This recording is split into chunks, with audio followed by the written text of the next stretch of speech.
Hello and welcome to Your Coaching Journey, a podcast for doctors about coaching. Whether you're a coaching doctor, a doctor who is learning to coach, or a doctor who would like to build coaching into your professional life, then this is the podcast for you. Hello, I'm Tom Dillon, and with me today is my co-host and business partner, Helen Leathers. Hi Helen, how are you today? I'm very well, thank you. How are you? I'm feeling very positive. Are you? Yes. That's good. Which is good because I think we're talking about something very positive, aren't we? We are. We're talking about that's a great state to find myself in. Good. Well, hopefully by the end of it, you'll be even more positive. Can you imagine what that might look like? It'd be amazing. So, what are we talking about today? Well, in episode 25, we talked about positive psychology. And today, I want to talk about a tool that stems from that, but has been slightly improved on since its original. Cool. Interesting. Yeah. So what is the positive psychology tool that we're going to be exploring today? Okay, we're going to talk about PERMA. PERMA. Which is a model within positive psychology. Someone in the hairdressing trade? Something like that, yes. All will become clear. They all want to become a PERMA. That's such a dad joke. It is a dad joke, yeah. Anyway, you know I love a wheel. And we discussed wheels as tools in episode 4. Did you know that's our third most listened to podcast? Is it? Yeah. That's curious, isn't it? Mm-hmm. So I love a wheel. Do you think it's because it's about a wheel? I think it is. It's because it's a really useful tool. And it's a really popular tool. And this is a variation on it. So I love a wheel. I love positive psychology. So I absolutely love to use these two things together. And so is this your wheel, or was this a wheel already? To be honest, you reinvented the wheel? Well, to be honest, I thought I had. And then I spoke to someone about positive psychology who studied positive psychology at master's level. And she went, oh, yeah, that's a thing. And I thought, how disappointing. I thought I'd made this up. Anyway, so this is a PERMA wheel. First of all, I want to talk about what PERMA is, and then I'm going to introduce the wheel, if that's okay. Yep, let's go for it. Okay, so PERMA is a model that was introduced by Martin Seligman, who we met before in episode 25. Marty Seligman. Marty, yes. And he introduced PERMA as a model for helping people to move towards flourishing in their lives. And flourishing is more than being happy. It's multidimensional and a more holistic way of looking at living life to its fullest and incorporating well-being and so on. Yeah, presumably, from Martin Seligman's perspective, it is looking at those three different lives of the pleasant life, the good life and the meaningful life, and then combining all of those into a life that's flourishing. It is, absolutely. And we'll talk about those lives on another episode. But in terms of this model, it's about how we can hit all of the markers for those lives, the good life, the meaningful life, etc. So according to Marty, our friend, individuals can work towards flourishing by being attentive to and maintaining 5 elements in his PERMA model. Now, initially it was PERMA, P-E-R-M-A. It later became PERMA Plus. So 6 elements now? Yes. Okay. To incorporate health. So you said how we can hit all those markers, and you said we need to incorporate them. Is it essential that we can hit all of them? I don't think it is. Okay. I think that if you work towards improving each one, that's great. I think, as ever, working towards improving one at a time with our clients is going to work to improve our sort of feeling about contentment with life. And probably enough, one at a time. One at a time, absolutely. Yeah. We don't want to overwhelm people. So the parts of PERMA are P for positive emotion, which we touched on in the positive psychology episode. Episode 25. Yes. Engagement, which we also spoke briefly about. In flow. Yes. Mickey sent me high, yes. Yep. And relationships is the R. Meaning is the M. And accomplishments or achievements is the A. Okay. And as I say, in more recent years, the element of health has been added. And so that's often referred to as PERMA Plus or PERMA with an H on the end. Okay. So we've got a wheel that you can download from the resources section in the show notes. And this wheel is divided into 6 sections to incorporate P, E, R, M, A and H. And this allows us to work with a client to rate each of those elements and where they are now in their lives. Now, I've made the wheel a bit different. I've put percentages in rather than 1 to 10, Ooh. just because I thought I'd mix Fancy. things up a bit. I know. So how does that work? So there's sort of concentric rings on the wheel. 25% is marked, 50% is marked, 75 and 100%. And therefore, you can take a colouring pencil if you wish, or a marker pen, and make it as colourful as you like, and kind of grade yourself. So it gives you, up to 100%, but you could kind of, if you're on 13%, that's okay. So once we've done that, we have a snapshot of where someone is with each element, and then we can work through them to explore where they might want to work first. And they can improve then one area at a time on the wheel. Okay, so let's take a look at the first element, which is positive emotion. Yes, and we talked quite a bit about positive emotion in our positive psychology episode, but this is more than, how happy are you? This is about how you experience positive emotions in your life. So I suppose in a very simplistic way, it might be, what percentage of the time do you have positive emotions and what percentage of the time do you have non-positive emotions, shall we say. So if for the most part you are happy and content and joyful and are curious and playful and experimental, they're all positive emotions. Now you might say, well, I'm not like that all of the time, but I'm like that 80% of the time. So you might give yourself an 80% score. Or it might be the complete reverse for someone. They might say, well, I'm okay at home, but I'm really miserable at work, and that can have a knock-on effect. So probably, 20% of the time I have positive feelings and the rest is all a bit rubbish. So that's how we look at. But I guess if they're at 20%, we're not starting from zero, are we? There is that capability to feel positive emotions. So we're not probably talking about someone with clinical depression. We're No, looking at absolutely. someone that is, as we've said before in the positive psychology episode, we're working with people who are well, who Yes. perhaps are just not finding those moments of joy in their life, Yeah. and could be doing so.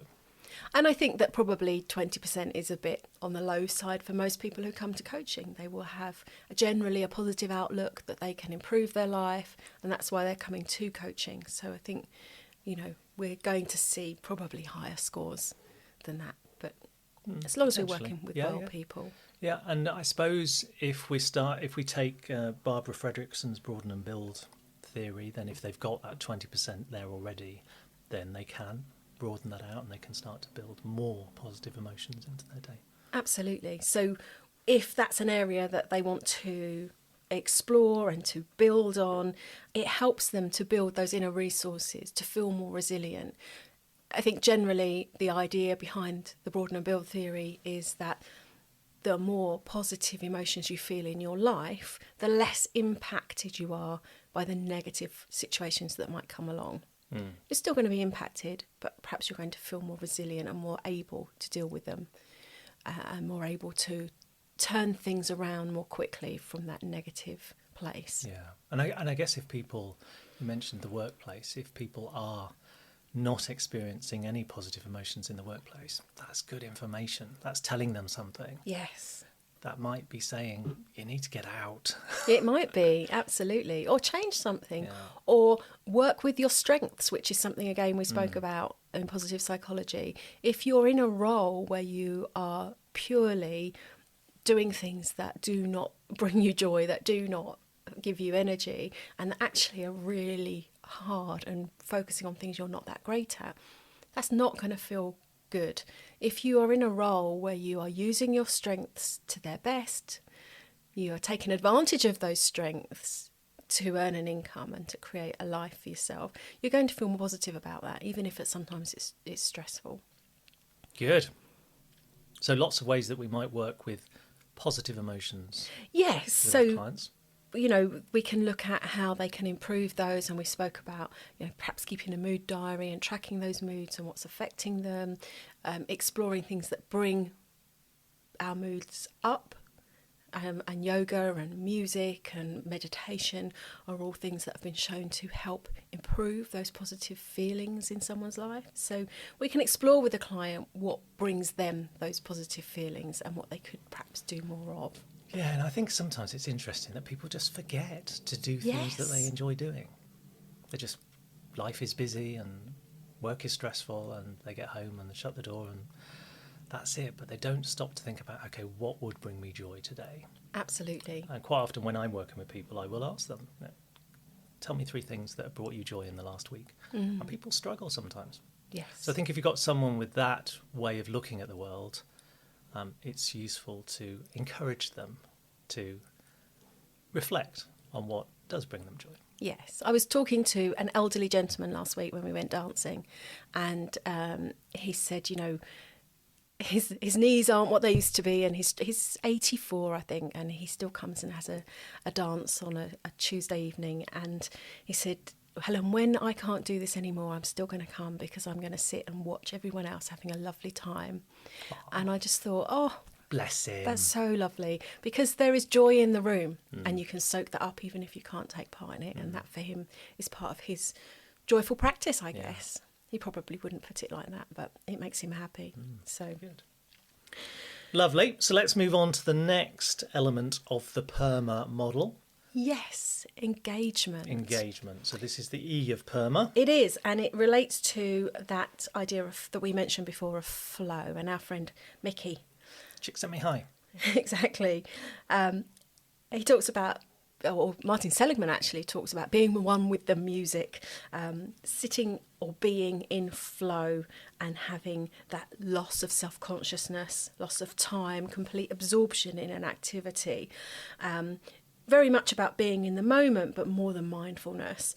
And the more we have engagement in our life, generally speaking, the more happy and engaged we are with life, and the more we flourish. So exploring what brings our clients flow. I suspect we might have to do a whole episode on flow. Yeah, I'm just curious. So you mentioned more than mindfulness. So to what extent is mindfulness a flow activity? So mindfulness is very much about being in the moment and about engaging with what's happening. And we can be very mindful of activities that we're doing. So that sounds like flow. Yeah, but at the same time, sometimes mindfulness isn't giving us flow, because we could be mindful of our bodies and our movement when learning a new dance routine, for example, and we could be in flow. Or we could be mindful of the colours that we're using while colouring a mindfulness pattern, a mandala, something like that. But that's not challenging for us. And one of the elements of flow is challenge. Okay. So, well, you say it's not challenging. I think for me, mindfulness is challenging. I struggle with mindfulness. I don't think I've ever reached a flow state trying to do. But to be fair, I've not really practiced. But whenever I have tried it, it doesn't put me into a mindful state. But I would imagine for some people, it is challenging because you get distracted. You have to bring yourself back to centre and focus on your breathing or whatever it is you're focusing on.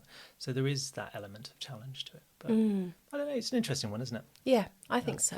Interesting, when I was exploring for my book around resilience, and mindfulness is obviously something that it suggests is good for your resilience because it takes you out of your head, it stops you worrying, it stops those negative thoughts. Flow is something that I talk about being in flow.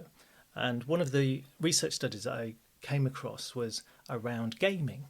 And obviously there's a lot of controversy around gaming and that it's addictive and that youngsters spend far too much time on it, which I think is true, but it has all the elements of flow. Yes. So people get lost in it. Yes. Time disappears. You sit a 10-year-old down in front of a game and you give them 2 hours, you go and stop them after 2 hours, and they go, I've only had 10 minutes. Because time disappears. Yes. So I think that's an element of flow that we don't have to do mindfulness to get away from negative emotions and to bring us that sense of calm. I think being in flow and whatever that is for us can be really useful. Yeah. So when we're speaking with a client about this wheel, and we will probably need to explain flow to them so that they understand what it is, then we can ask them, how much time are you engaging with flow activities? And if that's something that they want to work on further, we could explore what elements bring them flow. I mean, I know that I've worked with clients who've said that, painting or any form of artistry with this particular person, but particularly watercolour painting, put her in flow, but it was just something she never had the time to do or never made the time to do. So there was a sudden realisation that brought her joy, that brought her contentment, that brought her flow. And in many ways, perhaps a double whammy, you could get the P for positive emotions at the same time as the E for flow here. So she started to make time to do more of that in her week. And that's a lovely step towards having a better life, I think. Yeah, I think one of the challenges for doctors, and I talk to a lot of doctors about whether they find flow in the workplace, and some do, but some struggle. And I think one of the struggles is actually putting a time constraint. So if you think of a 10-minute consultation that a doctor might have, it's very difficult to get into the flow of a conversation and to be really present with your patient if you've got one eye on the clock. Yes. So I think the more that doctors can get into the flow of being present with it and just getting lost in the conversation, maybe have a timer, but just that, I think, can bring some well-being to their day that is perhaps missing if they're just concerned with the clock and just, obviously they've got to run to time, but there is an element, I think, in which being more present and being lost in the conversation is going to produce flow for doctors. Absolutely, it's what they're trained to do, and to listen, to problem solve, to bring their knowledge. They're challenged. And, I would like to think that if they were put in a room with someone and with no time constraint, that they would find their flow and, really benefit as well as benefit their patient. Very good. So that's engagement. So we're on to the third element, which is the R of the PERMA. The R, which is relationships. Okay. And this is about feeling supported, feeling loved, feeling valued by those around us and engaging in those relationships, responding enthusiastically to others and increasing that sense of well-being and connection in our relationships. So for those looking at the PERMA wheel, how positive are the relationships that they have? How engaged are they with those relationships? There may be people that they have that trust and support from, but they just don't get to see them very much. So they might actually feel they have quite a low score, but a simple monthly connection with one person could be enough, could be all they need. It could be a date night with their partner so that they don't have to worry about the children, someone else has got the children for the night, that kind of thing. So there are ways that you can improve those relationships, which could be identified during coaching to help move that score along. Yeah, and I think for me, relationships come up an awful lot within the coaching, not necessarily their relationship, but generally I think the relationships and the difficulties in relationships come up. So I think it's definitely worth exploring what relationships bring to their life in terms of their overall well-being and whether they're generally positive or generally negative. And I think we talked about positive psychology and that idea of subjective well-being, that overall, does life make me happy or is it on the wrong side of that middle line? And I think we can ask ourselves the same with relationships. So if we're in a relationship and we're a bit unsure about it, say, okay, overall, does this make me happy? Or is it a relationship that's actually making me unhappy? And being able to look for that balance. Because, any relationship with anyone, whether it's workplace, whether it's romantic, whether it's family, is going to have its ups and downs. But I think if we stop to explore how that relationship is having an impact on our well-being, then we can start to do things about it. Yeah, and we can't always remove entirely our negative relationships, but we can manage them, can't we? Yeah, and I remember when I was on my own for a while, and I had a number of friends that I'd met through dancing. And I had one lady that I would meet up with occasionally, just as a friend, and we'd go out for dinner. But she wasn't really interested in talking to me. She wanted to talk about herself, and when I started talking, her eyes would go around the room, and that sort of, I'm not really listening. I tended to treat our conversations like a coaching conversation, so I'd just ask her about herself. But in the end, I came up with a strategy of going to the cinema. So we didn't actually have to talk at all. We'd talk on the way there and watch the movie and talk on the way back, but that was it. So I managed that relationship. I don't see her anymore. I think, eventually I thought, actually, this is one of those relationships. It doesn't serve me well. It's not actually making me happy. I tend to leave conversation thinking, well, she's not interested in listening to what I have to say. So I think exploring those relationships can be really useful. Absolutely, yes. And in the workplace, I think the same. If we've got a toxic workplace where perhaps one person, perhaps our manager, perhaps a colleague, is making our life miserable, I think it's really good to give some thought to that and how we might remedy that. Yeah, because relationships aren't just about outside of work, are they? No. Good. So that's relationships. And I'm pretty sure that in time we will have a whole podcast on relationships and how we work with those in the coaching room. So that's we're up to the fourth element of PERMA, which is meaning. Excellent, meaning. So what do we mean by meaning, Helen? Well, as humans, we do tend to search for meaning. We do have a need for value, for worth in life, for taking part and being engaged with something perhaps that's bigger than ourselves. Now, for some people, that is their family. For some people, that's their community. For some people, it's the world stage. They want to change something in the world. So it could be relatively close to home, or it could be a bigger purpose. Individuals tend to focus on something that means something to them. So it could be pursued through a profession. So our doctors will find great meaning in their work, great purpose in their work, because they are helping people, solving problems, encouraging health, getting people well again. Other people, it might be a spiritual meaning. For other people, it might be a political cause or a creative endeavour. So there's lots of different ways to look at meaning. But generally, people who report having more purpose in their life live longer, and they have higher life satisfaction scores, and they get fewer health problems.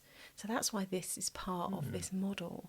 Yeah, and I guess think about doctors again. If doctors are coming to coaching having lost their sense of meaning and loss of the joy in their life around their work, then I think that is really rich coaching territory. And we've certainly worked with doctors that have come thinking, I just need to get out of medicine, it's no longer fulfilling me, I don't have that sense of meaning.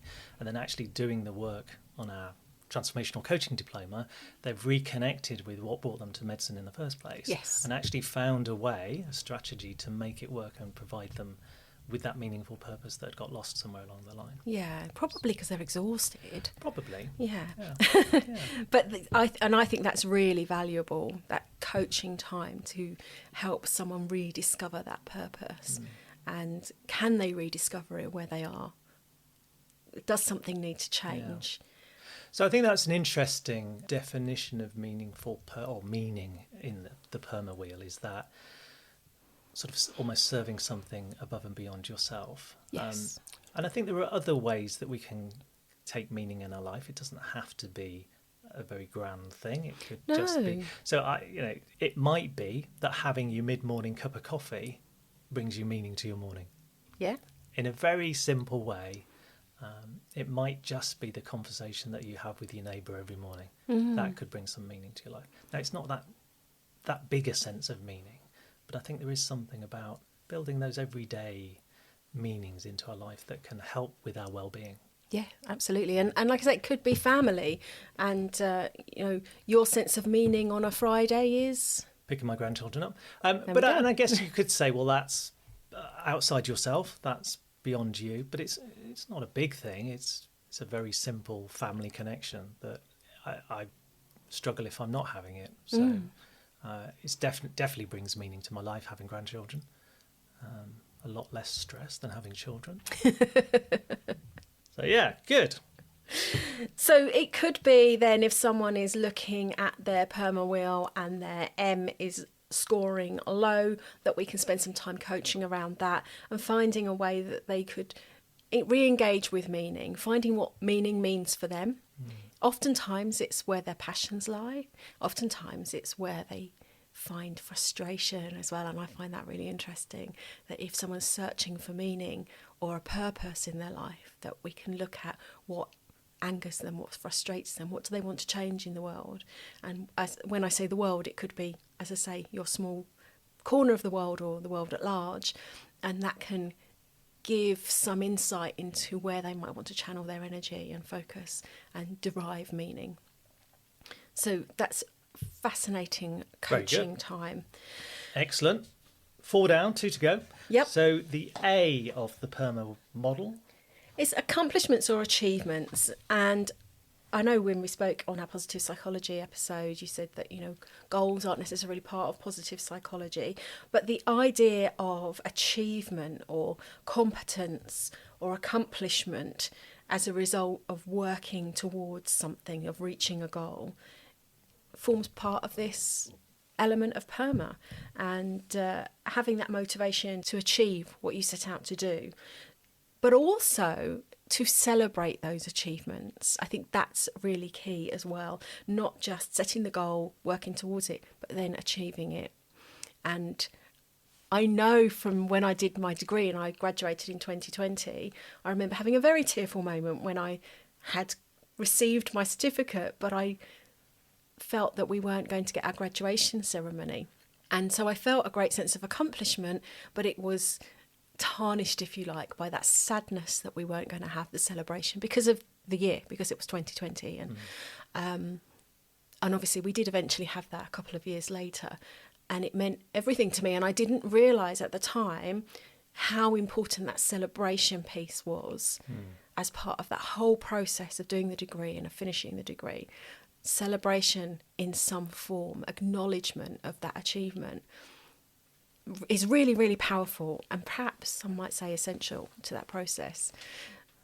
So looking at accomplishments, what you're achieving in your life, is the A of PERMA. Yeah. So what if people aren't getting to that point of finishing a degree or winning a race? Or it doesn't have to be a big thing. It's about, what would, if you think about engagement and flow, it could be that there's something there that if you were to work towards that, you would be in flow, but you would also achieve something. So there would, again, be a bit of a double whammy there. And it might be that someone wants to do something quite small and they've put it off, or they haven't thought about themselves for a while and what they would like. And when they start coaching and start thinking about what would I like to have in life, how would I like my life to be, what would I like to have happen, that there are some things that, even going to the gym on a regular basis for someone would be a sense of achievement. For other people, it might be learning a new skill, and that would be an achievement. Yeah, I guess I was thinking about this in terms of tennis. I very rarely win tennis matches. I have one league where I kind of win some, lose some. I have another league where I've found myself towards the top of the league, but playing much better players. So in this current round, I played 14, lost 14. So well done. There's not a great sense of achievement in that. Other than the fact I love playing tennis, and if I've had a good game, then that's an achievement to me. I've had a good run around, done some exercise, really enjoyed myself. I get a sense of achievement from that. Not as much as if I win, but I do get a sense of achievement. So I think it's an interesting one, and perhaps it could just be steps along the way. It doesn't have to be the ultimate. Yeah. And if you think about what's happened recently with your tennis, you have developed a new backhand, a double-handed. Not quite. Backhand. No, I've started to develop a new backhand. But that's moving because towards I have an a dodgy achievement. shoulder. But yeah, it's not an achievement yet, but it's definitely something that I'm working towards. And I suppose, rather than just focusing on the achievement side of things, if we can enjoy the process of getting... I love my tennis, and I'm constantly trying to get better, and I guess have a sense of achievement because I know that I'm better, but I don't have to win a tournament to get that sense of achievement. Yeah, So this is very much working towards reaching and celebrating these milestones, whatever they might be. I suppose for doctors, just helping a patient. Yes, it's an just achievement. Knowing that a patient is leaving with the right treatment plan, or just feeling better for having had a conversation with someone, I think that can just bring a sense of achievement in itself. Again, Absolutely. It doesn't have to be winning awards or passing exams. It could just be very simple things.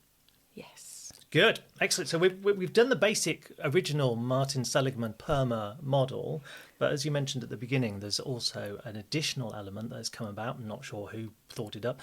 I've seen there's a lady, an Australian positive psychologist called Michelle McQuaid, who back in 2016 introduced it as though it was hers. I've got no evidence that it was hers, but somewhere along the line, someone has introduced the PERMA Plus or the PERMA Health model. I think she introduced the health. Martin Seligman calls it the plus. Okay. Someone somewhere. Somewhere. Yeah, absolutely. So the H, I think, is absolutely key to that idea of flourishing, because I don't always think that we can enjoy a state of flourishing if we aren't well in our bodies. And, it impacts if we're not feeling 100%. Doesn't it? It impacts so how everything. Does the health element actually show up in positive psychology? We know that health is important, but how does it play into that PERMA model? So this element in the PERMA wheel, if someone is assessing it, we would be looking at how do you feel you are in terms of your sleep, your nutrition, your hydration, your movement or exercise. Where would you score yourself at the moment in relation to that? Okay, so we could have a sub-wheel, a little mini wheel. Yes, which I also do. Those lifestyle elements of health. Yes, but initially, if you're just using PERMA, the overall health score, because then you can start to dig down and find out what that score is comprised of. They might say, well, I'm really good. I'm really good at sleep. I have a great sleep pattern. I sleep really well generally. But there might be something else that's not so great, which would bring my score down overall. So then if you're coaching someone and they say, oh yeah, I'm really great, sleep's good, get 8 hours a night, no problem at all. But where I fall down is I don't exercise, then that's perhaps where you might explore that they might take some steps to improve. Yeah, okay. And then, so you've got this wheel, you've got this snapshot of where they are now, and I think then it's important that you ask them what they notice about this wheel, what jumps out of them, was there anything they were surprised by, and also which area they'd like to focus on first. And that might be a quick win, it might be the lowest score, but we leave it up to them where they want to explore. So the PERMA model, the PERMA wheel, sounds like a really good way to introduce positive psychology. Yes. And to make it relevant to the individual sitting in front of you, to make it real for them, without having to introduce a lot of the theory behind it all. Yeah, absolutely. And by taking those small incremental steps that we can identify, one at a time, to avoid overwhelm and to make it realistic for people, we know that they are going to have an improved sense of well-being, and because the science backs it up from positive psychology. So if we focus on the PERMA elements, there'll be an improvement. Wonderful stuff. Thank you. I think that's welcome. been a really useful tool to explore and expands on our previous talking about positive psychology. I feel there's going to be a lot more positive psychology podcasts. So, yeah, yes. definitely more to come. But I think that's been great as just a way of a tool that will allow you to start talking about positive psychology with your coachees. Absolutely. Wonderful. Thank you, Helen. Enjoyed that. You're welcome. See you next time when we will be, Helen? We will be talking about a topic that comes up in the coaching room, which is mindset. Mindset, yes. And we're going to talk about mainly a growth mindset, which is the work of Carol Dweck. So that's lots of food for thought there, I think. Excellent. We'll see you Lovely. next time. See you next time. Bye-bye. Bye.